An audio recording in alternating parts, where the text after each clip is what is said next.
So actually a few different things that you can use for cueing or teaching the hip hinge properly. Number one is don't call it a hip hinge. I think I first learned the hip hinge, thinking back to it, when I was in martial arts, and we called it the bow, like bowing, like you just bow. Because in martial arts, when you bow with a hip hinge, right? And you don't want to like do one of these things because that's not polite, it's not respectful, so you have to do a hip hinge when you bow.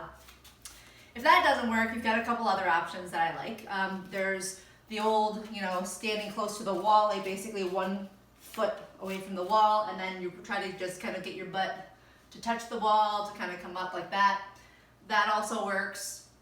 If you want to bring it down a little bit and just take up the ankles and the feet a bit and just focus on the hips, you can bring them down in a kneeling position, like a tall kneeling position.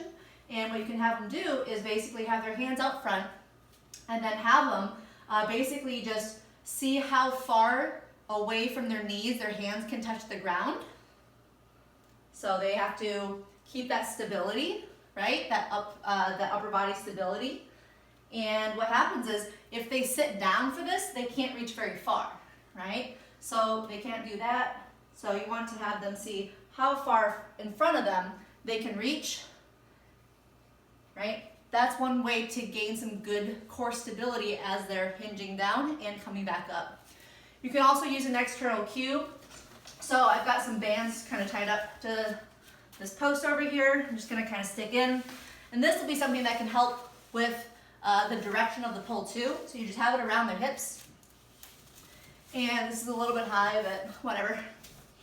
And then you just kind of do the same thing, right? So this is a little bit of resistance, right? So it's the same thing. You want their hands to be as far forward as they can go, right? And then they have to pop back up, right?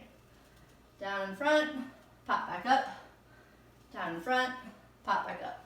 And then when they're good with that, you can also have them do the same thing standing, right?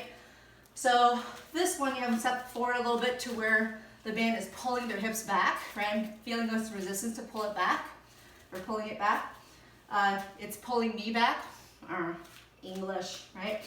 And let's get that thing out of the way. And so it'd be the same thing. And you basically, again, just want to have them see if they can just reach forward instead of reaching down to their knees, right? So ultimately, they're going to be trying to see if they can have their torso flat and then look at the floor, ultimately, like lower their upper body to look at the floor, okay? It can help if you have hands up here, right? And see if they can just touch the wall or something in front of them.